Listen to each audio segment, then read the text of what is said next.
Selamat malam, kembali lagi rekan-rekan dari Penjaminan Mutu Universitas Suryo dan teman-teman unit penjaminan mutu. Mohon maaf, tadi ada kendala teknis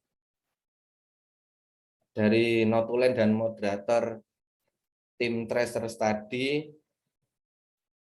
Ada kendala listriknya mati. Apakah boleh saya menggantikan rekan-rekan saya yang Zoom-nya sekarang off untuk melakukan paparan? Saya lanjutkan paparannya apa diperkenankan? Oke, terima kasih. Ya, silakan Bapak. Oke, Silakan, terima Pak. kasih Pak Febri selaku Ketua Unit Penjaminan Mutu Universitas Suryo Ngawi. Saya lanjutkan paparan yang kami sampaikan tadi. Mohon waktunya sebentar.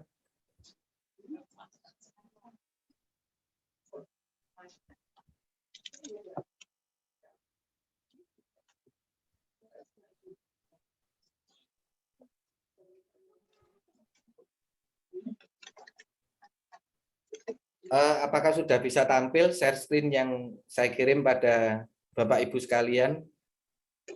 Sudah bisa, Pak. Oke, ya saya lanjutkan yang tadi ya. Jadi dokumen ini sudah kami kirim kepada Kemendikbud yang terakhir kemarin untuk pengirimannya, kemudian masih ada sedikit revisi, dan revisinya ini terakhir nanti malam. Semoga ini bisa nutut, namun karena kita memang agendanya ini adalah acara evaluasi internal perguruan tinggi, maka kita akan tetap melaksanakan. Saya lanjutkan, tadi sudah sampai pada pembahasan rekapitulasi respon rate. Jadi mengacu kepada panduan Belmawa, bahwasanya ada pertanyaan dari Belmawa terkait waktu yang dihabiskan sebelum kelulusan. Dalam artian ketika di kuesioner yang nomor 1 ini, butir pertanyaan nomor 1 ini memang sudah ditanyakan, namun di dalam sistem tracer tidak muncul. Akhirnya saya kembali membuka hasil kuesioner, menemukan di tahun 2019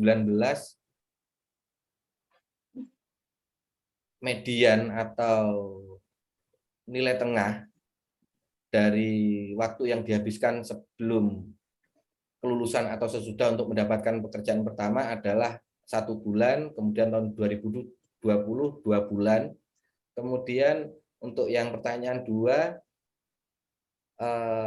ada perbedaan yang signifikan antara tahun 2019 sama 2020, di mana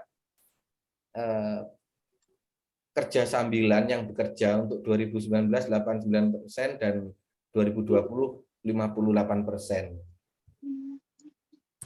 Saya lanjutkan untuk yang belum terpaparkan tadi, bahwasanya tracer study di tahun 2021 Universitas Suryo Ngawi ini jumlah targetnya dibagi menjadi 2. Yang pertama, pada tahun 2019 ini sejumlah 107 lulusan, dan di tahun 2020 sejumlah 118 lulusan. Dari paparan kemarin BIMTEK terakhir dengan Belmawa memang ada sedikit misdata, artinya untuk target tahun 2019 benar sama 100, tahun 2020 benar 118, namun yang 2019 ini di data ke Mendikbud Belmawa sejumlah 118, yang akhirnya ada perbedaan persentase. Karena di 107 ini menurut tim tracer kita sudah 100%, namun di Belmawa masih 91 sekian persen karena data maksimal 118. Hal ini sudah kami konfirmasi pada Biro Administrasi Akademik dan Kemahasiswaan pada Pak Purwanto, bahwa memang yang benar tetap 107. Maka besok ketika Monef di Kemendikbud akan kami sampaikan kalau memang ini tetap jadi temuan, nanti saya akan komunikasi bahwasanya butuh data apa, bukti apa dari Kemendikbud dari kita. Yang jelas ini sudah saya konfirmasi lulusan kita 107 di tahun 2019. beda dengan yang ada data di Filmawa. Setelah itu pendanaan untuk dana dari 28, pagu 28 juta, pencairan tahap pertama sudah dicairkan sejumlah 80%, dan sekarang sudah digunakan sejumlah 20.350.000 rupiah, atau kalau dalam persentase ini sudah digunakan sejumlah 73%, artinya sudah sesuai kontrak bahwasannya untuk bulan November ini harus sudah terserap di atas 70%. Terakhir dari yang ingin kami sampaikan yaitu terkait kendala. Ada 5 kendala yang kami alami di Universitas Suryo ini ketika melakukan tracer. Yang pertama adalah adanya perubahan kuesioner yang akhirnya dulu kita sudah punya program untuk disosialisasikan kepada mahasiswa, namun program itu tidak bisa dipakai lagi karena harus merubah kuesioner yang akhirnya kami menggunakan teknik Google Form meskipun agak sedikit rumit. Kemudian yang kedua, perubahan kebijakan tracer, ternyata setelah kuesioner kuesioner 2021 ada, ternyata masih dirubah lagi itemnya. Ini yang menyebabkan kemarin masih gesek. Ketiga, item NIK. Jadi sebagian mahasiswa kita keberatan untuk mencantumkan NIK. Beberapa menceritakan bahwasannya pernah pengalaman di kasus pinjaman online, NIK-nya dipakai tanpa sepengetahuan. Akhirnya bukan tidak percaya, tapi NIK ini untuk beberapa rekan adalah hal yang privasi. Kemudian selanjutnya adalah data take home pay lulusan. Tidak semua lulusan memberikan data yang atau keberatan kalau data gaji mereka itu di follow up atau dikasih tahu berapa mengusulkan ring, artinya ring misal gaji antara 1 juta sampai 3 juta, 3 juta sampai 5 juta dan seterusnya. Namun hal ini sudah kami utarakan ketika BIMTEK di bulan Agustus. Filmawa yang memang tidak menghendaki ring. Jadi tetap ini tuntutan kita ke depan, gimana caranya meyakinkan mahasiswa mau memberikan data gaji mereka. Yang terakhir adalah migrasi data. Terkait migrasi data di Excel terkait tingkat kompetensi, ini semuanya tidak bisa masuk. Ini saya coba buka di tracernya. Mahasiswa sudah mengisi kompetensi di Google Form mereka, namun ketika report ini diklik report kompetensi, nah ini report kompetensi, misal untuk lulusan tahun 2020. Ini tidak muncul. Ini yang menjadi kendala atau PR untuk perbaikan ke depan. Jadi dengan kuesioner yang baru, report kompetensi meskipun mahasiswa sudah ngisi tidak muncul. Namun ketika kuesioner yang lama ini sudah muncul. Mungkin ini paparan yang bisa kami sampaikan pada rekan-rekan Lembaga Penjaminan Mutu Universitas Suryo Ngawi, kemudian kepada Bapak Ibu Unit Penjaminan Mutu Fakultas, dan pada rekan-rekan di tim teknis. Untuk selanjutnya, karena tadi ini saya belum ada kabar dari rekan notulen dan moderator yang tadi ternyata nge-zoom bersamaan, namun kebetulan di daerahnya listriknya padam.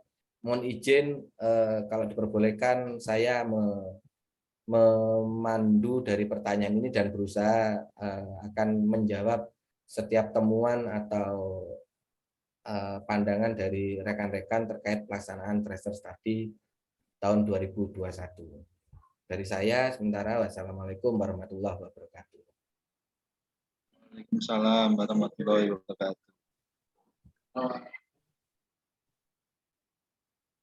Monggo saya langsung pandu, Bapak Ibu sekalian, karena notulen dan moderatornya juga belum mengkontak.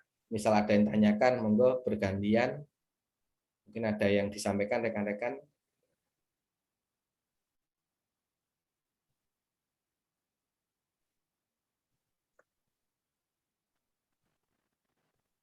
Baik, mungkin dari unit penjaminan mutu dulu.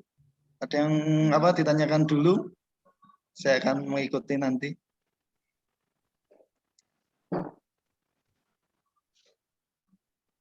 Pertanyaan-pertanyaan yang sudah disiapkan. Monggo Bu Ayuni, Bu Sangrila, Bu Mala.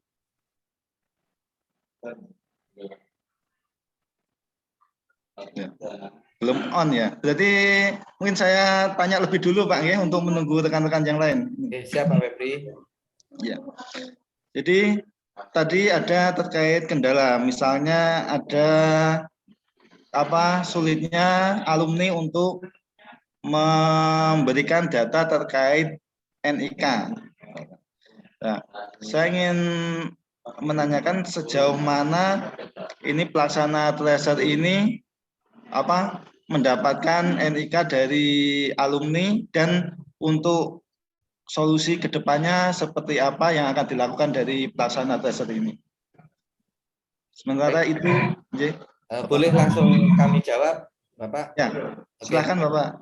Jadi begini, mohon izin bercerita sedikit. Kemarin dari rekan-rekan tim sempat berdiskusi terkait ini, terkait NIK. Yang pertama, awalnya kita kan mencantumkan pada formulir Google Form untuk dicantumkan.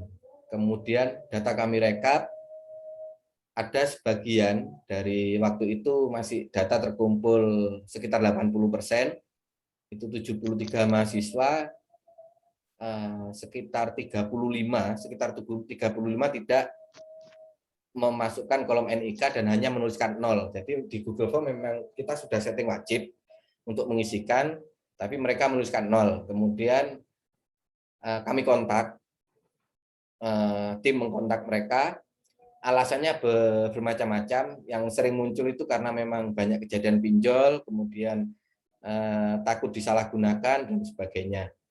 Kemudian kami berupaya meyakinkan rekan-rekan dengan menunjukkan dokumen resmi bahwasanya kegiatan tracer study ini kan adalah memang kegiatan resmi universitas atas permintaan dari Kemendikbud untuk data ini harus disampaikan. Memang dulu di tracer sebelumnya NIK tidak menjadi isian, tapi sekarang masuk menjadi isian yang harus diisi oleh mahasiswa. Beberapa dari sekitar 20% yang sempat kami data, 20% yang kami kontak, alhamdulillah berhasil kita kontak semua, namun masih tetap Pak, cuma 5% mungkin yang yakin bahwasanya oke lah ini benar-benar kegiatan resmi dan akan terjaga terkait kerahasiaan NIK tersebut. Kita masih ada PR 15%. Dari 15% tersebut kami sempat istilahnya sharing pada BAK, dalam artian di Universitas Suryo ini kan kita tahu bahwasanya BAK ini kan sebagai pengelola nomor seri ijazah di mana NIK itu kan masuk di dalamnya. Tapi ternyata dari BAK mewanti-wanti, ya jangan Pak, ini kan maksudnya harus ada izin dari yang bersangkutan. Ya benar juga sih. Saya juga akhirnya tersadar kalau saya maksa akhirnya ini kan menyalahgunakan birokrasi yang ada di dalam Universitas Suryo. Akhirnya saya tidak melanjutkan untuk meminta NIK rekan-rekan itu kepada BAK meskipun BAK punya data. Tetap kita pakai jalur pendekatan ke mahasiswa. Akhirnya kita kehilangan 15% yang tidak mengisi NIK. Kemudian pertanyaan Bapak Ketua LPPM tadi terkait solusi ke depan, ini untuk sementara memang solusinya tetap kita pendekatan, namun kami butuh masukan dari rekan-rekan semua, mungkin ada yang punya pengalaman terkait hal ini, maksudnya metode pendekatan seperti apa yang harus kami lakukan. Jujur kemarin sempat di titik paling nadir lah istilahnya masalah NIK ini, kenapa kok kita susah untuk meyakinkan rekan-rekan mahasiswa terkait NIK, karena juga didorong kasus di luar, maksudnya di luar perguruan tinggi, masalah pinjaman online kemudian dimanfaatkan untuk tiba-tiba ada grup trading yang tidak ini cerita dari rekan-rekan yang 15% tadi, grup trading yang bukan tidak diminati mahasiswa tiba-tiba masuk dan sebagainya, itu yang mereka pahami. Mungkin itu yang bisa kami sampaikan Bapak. Jadi sampai detik ini memang 15% kita belum ke data NIK yang akhirnya memang berefek pada data tracer. Jadi mohon izin saya share screen data tracer yang saya maksud. Jadi ada efek seperti ini ketika NIK tidak diisi, atau mungkin saya kirim lain waktu lanjut ya, karena kayaknya Zoom sama data tracer saya buka, koneksi saya tidak kuat ini. Jadi pada intinya di data tracer kita sudah memasukkan 100% lulusan, kemudian 100% lulusan itu untuk yang mengisi NIK sejumlah 75%, itu gaji isian terkait gaji masa kerja muncul, tapi yang NIK-nya tidak diisi itu statusnya NA. Jadi mungkin, tapi ini masih kita pelajari apakah ini gara-gara NIK. Kalau memang benar gara-gara NIK berarti akan jadi suatu yang sangat signifikan NIK ini untuk ke depan. Makanya kalau ada saran atau masukan dari Bapak Ibu yang mungkin pengalaman yang paling dekat dengan rekan-rekan mahasiswa, kami mohon masukannya untuk ke depan, kalau bisa ya 100% NIK dengan izin yang bersangkutan bisa kita dapat. Mungkin itu Bapak Febri yang bisa kami sampaikan.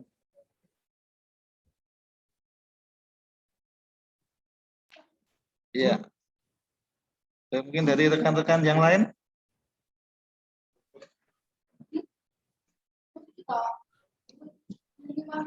Malah mau tanya dulu, nanti saya lanjutkan.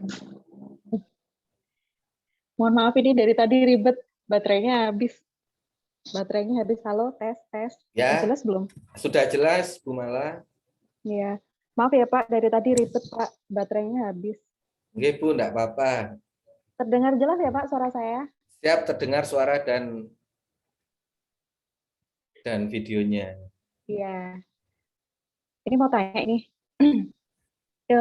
Untuk pelaksanaan tracer studi sendiri Pak Kantri di Universitas Riau ini, setiap tahunnya ini apakah ada pedoman tracer study di Universitas Riau dan seperti apa teknisnya? Itu cukup dulu Pak Kantri. Nanti pertanyaan selanjutnya nunggu teman-teman yang lain. Oke, terima kasih Ibu Mala. Boleh langsung saya jawab ya Bapak Febri ya. Ini ada Ibu Mala dari Unit Penjaminan Mutu Fakultas Ekonomi Prodi Manajemen menanyakan apakah ada pedoman. Jadi kalau pedoman ada Ibu. Jadi kemarin pedoman ini secara prinsip memang bukan milik lembaga pusat karir selaku yang melakukan tracer study, namun milik lembaga penjamin mutu. Jadi SOP penjamin mutu itu ada, namun mohon maaf ada namunnya. Pedoman yang saya maksud itu atau SOP yang saya maksud itu masih kuesioner yang lama, yang tahun 2019. Kuesioner yang baru karena kemarin ini ya kalau idealnya memang kami sadari harusnya ada SOP atau pedoman dulu baru kita melaksanakan tracer, tapi kemarin karena kebenturan waktu yang mepet dan dengan problematika dan keadaan mahasiswa, keadaan lulusan yang untuk kita mengejar target respon, kami belum membicarakan lagi dengan lembaga penjamin mutu terkait masalah pembaruan pedoman atau SOP sebagai pembaruan kuesioner yang baru. Jadi maksud saya intinya gini, dulu ada tapi pakai kuesioner yang lama, ketika kuesioner yang baru ini kami belum membicarakan lagi dengan lembaga penjamin mutu karena dari dulu kan SOP itu di breakdown dari lembaga penjamin mutu untuk kuesionernya itu.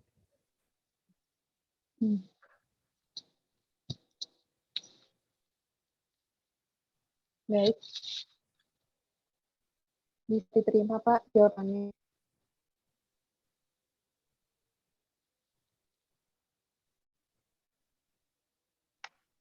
Dari rekan-rekan yang lain mungkin Bu Sangtila, Bu Wahyuni, senyumnya biar kelihatan.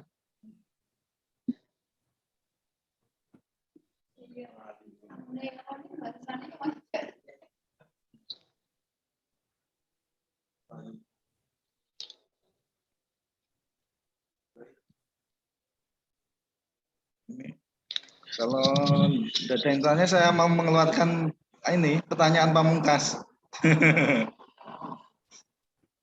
Saya juga ada pertanyaan pamungkas loh Pak Febri. Dengan dulu atau saya dulu? Ya, tinggal kita tunggu Bu Sangtila sama Bu Wahyuni.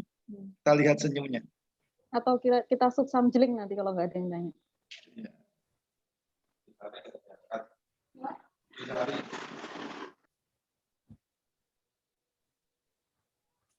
Bu Sang,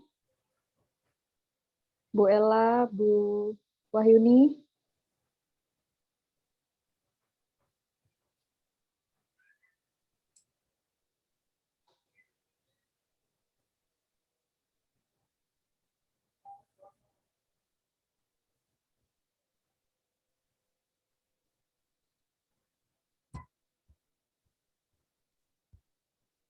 Apa saya satu pertanyaan lagi? Selanjutnya untuk Ya, satu pertanyaan lagi aja, Pak Kantri. Halo. Oke, siap Ibu Mala. Ya, Pak Kantri, saya mau nanyakan juga nih, di Universitas Suryo itu siapa atau lembaga apa yang melakukan tracer study dan bagaimana mendapatkan data alumni? Gitu, Pak. Terima kasih Ibu Mala. Jadi di Universitas Suryo pertama tracer study ini dilakukan oleh Lembaga Pusat Karir Unsur. Namun secara teknis di tahun 2020 ini atas persetujuan dan kesepahaman bersama, kemarin secara teknis kami dibantu oleh rekan-rekan dari unit penjaminan mutu fakultas yang terdiri dari 5 rekan yang masing-masing dari Fakultas Teknik, Fakultas Ekonomi, Fakultas Pertanian, Fakultas Hukum, Fakultas Ilmu Sosial dan Ilmu Politik dengan dikomandoi langsung oleh Lembaga Penjaminan Mutu Universitas yaitu Bapak Febri. Ya. Untuk yang kedua tadi apa Ibu Mala? Sebentar, Pak.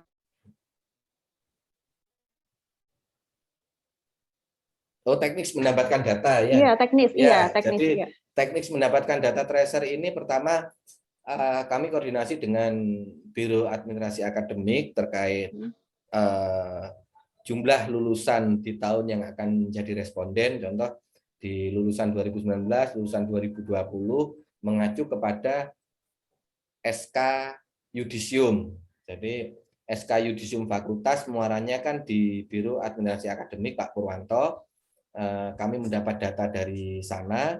Dari data tersebut kemudian kami juga berpanduan kepada buku wisuda di tahun tersebut. Kemudian kami gabungkan dan dengan tim beberapa tim kami mendata kontak mereka dengan target mencari kontak mana yang masih aktif, mencari yang tidak aktif, dan kontak yang tidak bisa dihubungi dengan cara memasukkan kepada Google Kontak. Kemudian kami coba WhatsApp, kalau misal kita WhatsApp nanti centangnya 1, anggapan kami itu yang harus dikejar datanya. Jadi begitu gambarannya untuk melakukan pendataan alumni. Siap Pak Kantri, sudah bisa diterima jawabannya. Pak Febri. Ya, baik, saya akan melanjutkan untuk pertanyaan terakhir dari saya. Jadi ini kan tracer study sudah berjalan dan telah selesai 3 pelaporan. Ya kan, untuk terkait hasilnya, ini apakah sudah sesuai dengan target dari universitas? Kita bicara terkait universitas. Jadi apakah sudah sesuai dengan target yang ditetapkan universitas? Ya, kalau belum, langkah untuk perbaikannya apa? Karena ini berkaitan dengan dari manfaat dari tracer study ini.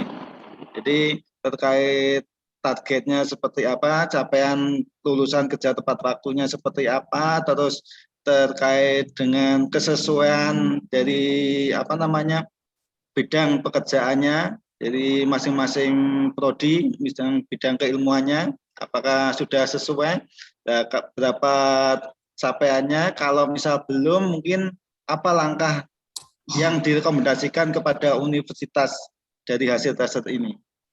Baik, itu Pak. Oke, terima kasih Pak Febri.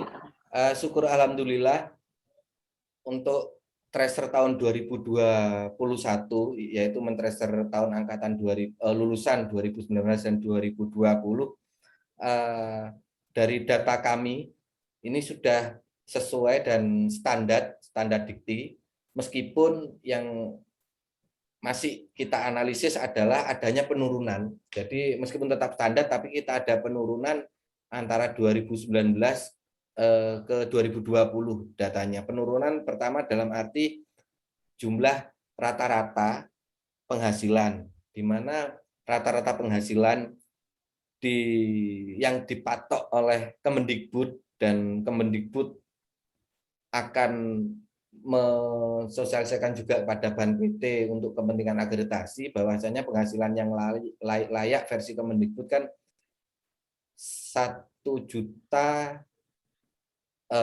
UMR dikali 1,2. Untuk Ngawi kemarin kami sudah petakan UMR-nya 1.800.000, kemudian kalau dikali 1,2 ketemu sekitar 2.100.000 sekian.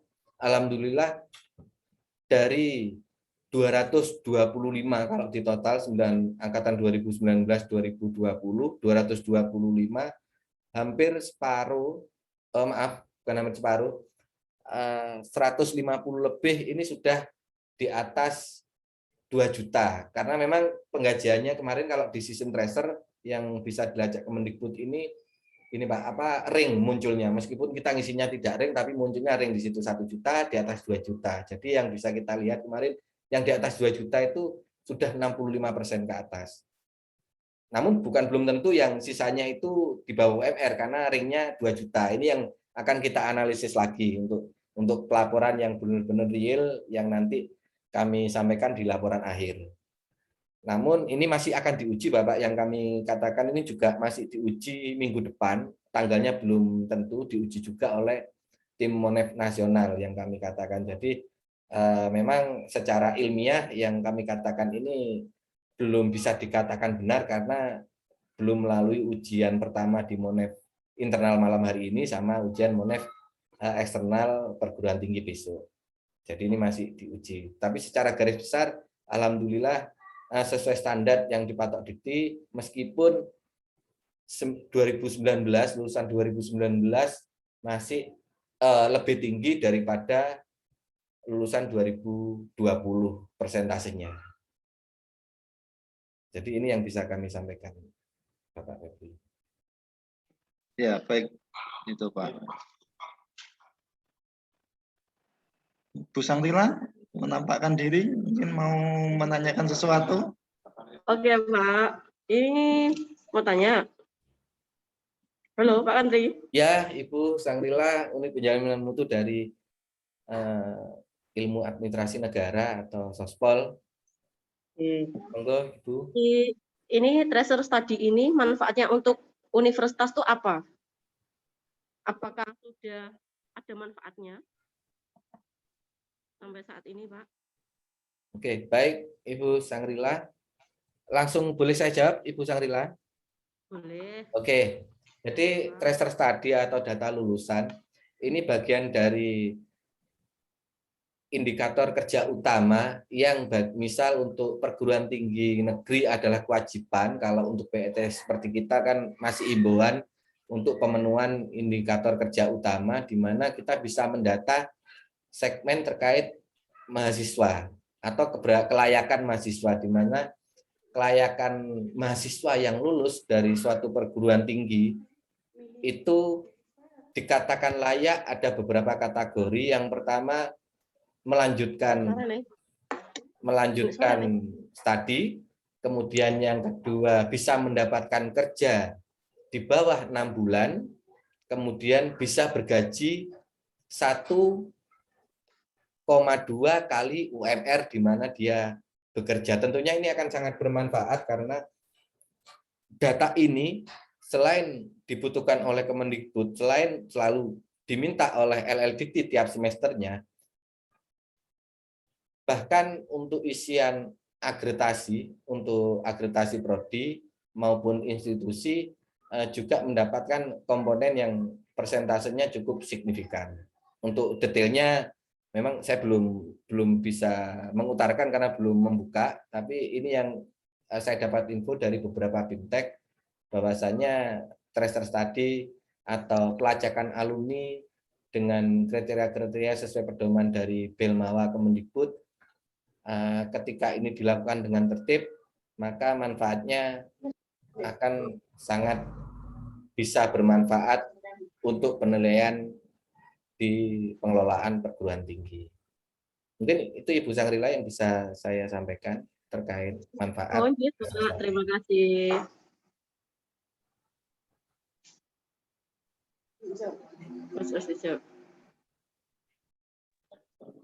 Wahyuni resen, monggo.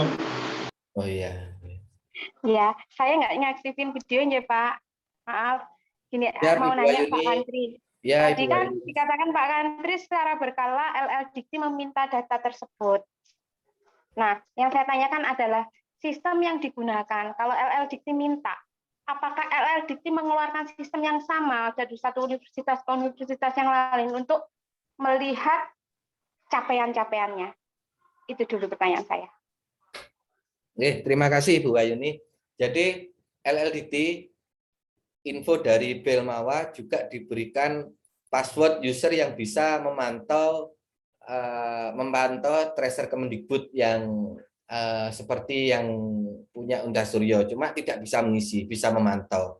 Itu yang pertama. Terus yang kedua, memang kalau pertanyaan Ibu berkait dengan yang terakhir kemarin, ada pertanyaan dari LLDT yang pertanyaan itu tidak sama dengan pertanyaan di kuesioner. Contoh misalnya layak, kata layak kemarin kita sempat bingung yang dikategorikan layak apa, ternyata LLDT waktu itu mengacu pada pedoman indikator kerja utama yang dilakukan oleh perguruan tinggi negeri. Nah, ini kemarin juga di BIMTEK bimbingan teknis tracer juga muncul bahasanya ke depannya bahasanya itu harus sama. Kalau kita mengatakan layak, ya layak yang seperti apa, kita layaknya ngukurnya dari apa, dan seterusnya. Itu kalau terkait dengan sistem Ibu. Terus kemudian kalau terkait dengan teknis, ada di LLDikti itu menerapkan atau membuka periode yang sinergi dengan Belmawa karena sejak perubahan dari Kopertis menjadi LLDikti, artinya semua yang dilakukan oleh Belmawa, program yang dilakukan akan diteruskan oleh LLDikti. Contohnya untuk periode ke depan 1 tahun dibuka 3 kali periode pelaporan, kemudian yang dilaporkan adalah mahasiswa 1 tahun terakhir. Mungkin yang mahasiswa 1 tahun terakhir ini belum sampai ke panduan Ban PT infonya, tapi nanti akan dikomunikasikan lebih lanjut. Namun kalau antara Belmawa dengan LLDT sudah sinergi, yang belum itu kesinergian pada Ban PT. Mungkin itu Ibu Wahyuni yang bisa kami sampaikan terkait sistem yang dimaksud tadi. Oke, makasih jawabannya Pak Kantri, panjang sekali dan lengkap. Terus masih ada satu pertanyaan lagi. Kemudian yang mau saya tanyakan, ini Pak Kantri, kalau LLDikti menanyakan itu berkala, apakah kebutuhan untuk fakultas dan universitas tidak ada? Maksudnya ini hanya untuk memenuhi kebutuhan LLDikti saja. Oke, terima kasih. Untuk kebutuhan tidak, jadi tracer study datanya ini adalah dari, oleh, dan untuk kita semua, namun pertama ini kita mohon maaf masih menata ya. Jadi kami masih nyoba menata dari hasil ini. Nanti kalau sudah selesai dari titik akhir, kami akan melakukan istilahnya lokakarya kembali seperti yang kita lakukan kemarin. Tapi yang kita lakukan kemarin kan belum ada laporan hasil. Besok lokakarya kita rencanakan kita lakukan lengkap dengan semua stakeholder yang ada di Universitas Suryo, terus ditambah dengan pengguna lulusan yang ada dari Universitas Suryo. Jadi itu untuk rutinitas. Jadi 1 tahun sekali kami akan melaporkan atau lokakarya kepada semua prodi. Kemudian secara insidentil nanti sesuai kebutuhan prodi atau fakultas atau bahkan universitas, ketika ada data terkait permintaan data tracer tadi, kami siap memberikan pelayanan sebaik yang kami miliki.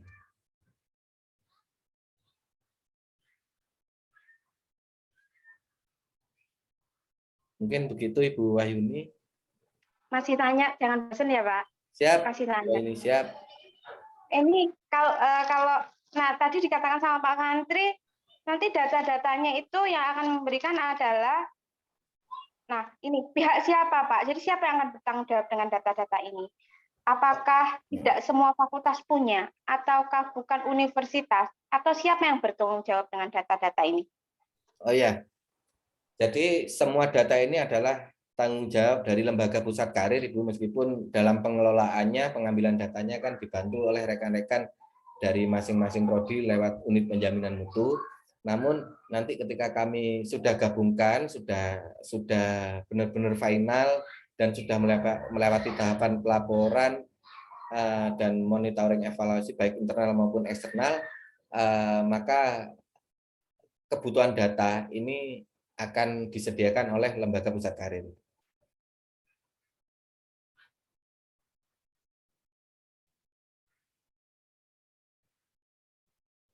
Itu Bu Wahyuni mungkin. Ya, halo Oke, Pak Kantri. Siap Bu. Berarti tadi intinya jawaban Pak Kantri adalah semua dipul oleh Lembaga Pusat Karir Universitas Suryo. Berarti tidak semua ketika nanti ditanya oleh misalnya mau ada akreditasi dan lain sebagainya, misalnya berapa lulusannya, berapa lama mencari pekerjaan dan lain yang berhubungan dengan itu, berarti kita harus menghubungi pusat karir dulu. Jadi tidak semua fakultas punya data itu, Pak J. Tidak harus Ibu, jadi ini masalah teknis. Kalau kami siap-siap aja, tapi pada prinsipnya setelah laporan hasil ini kami selesaikan, kami lokakaryakan, berarti kan masing-masing prodi punya datanya nanti, masing-masing prodi. Bahkan prodi lain bisa melihat data prodi yang lainnya karena pelaporannya itu jadi satu. Tiap prodi namun jadi satu.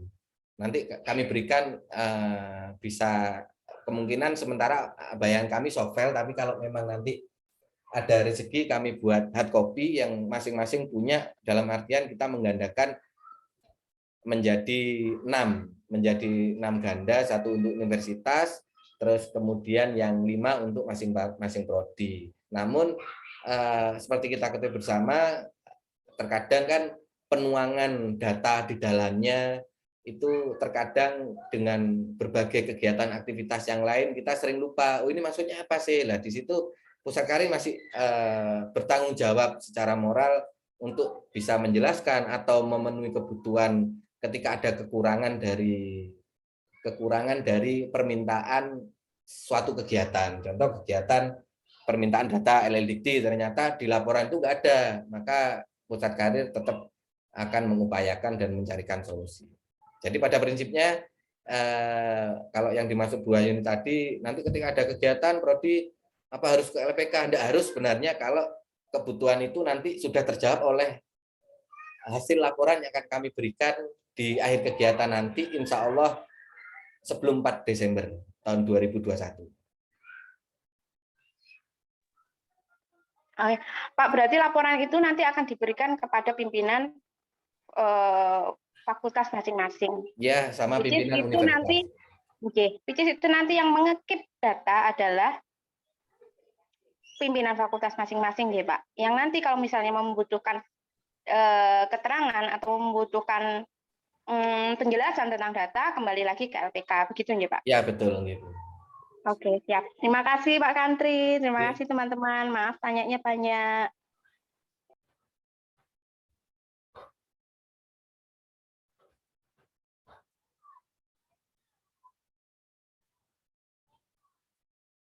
Saya sudah selesai Pak, monggo dilanjut yang lain. Oke, siap Bu Ayuni, terima kasih.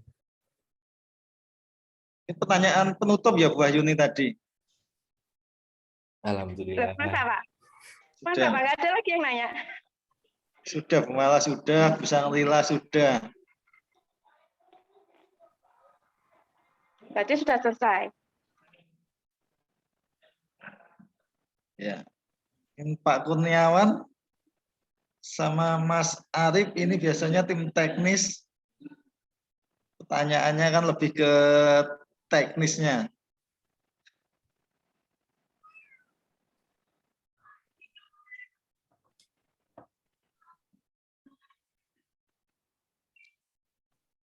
Nggak ada pertanyaan? Cukup jelas. Cukup. Cukup Pak Kantri untuk sesi pertanyaan apa? Tanya jawabnya. Monggo dilanjut untuk berikutnya. Oke, terima kasih Pak Ferbri dan rekan-rekan. Berhubung sampai titik ini juga notulen dan moderator kami juga belum mengontak lagi terkait belum bisa gabung Zoom. Kalau dirasa sudah,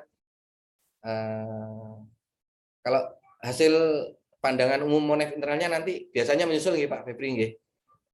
Hasil rekom dari penjaminan mutu. Ya, nanti Ya. untuk rekomnya menyusul. Siap. Silakan. Kalau gitu, mohon izin pada Bapak Febri, Ibu Mala, Bapak Arif, Bapak Kurniawan, Bu Ayuni, Bu Sangrila, dan Pak Pur untuk menutup acara kegiatan hari ini. Terima kasih banyak atas masukan dan pertanyaan. Tentunya ini akan menjadi motivasi kami untuk menjadi lebih baik ke depannya. Saya akhiri pertemuan hari ini. Wassalamualaikum warahmatullahi wabarakatuh. Waalaikumsalam. Waalaikumsalam warahmatullahi wabarakatuh.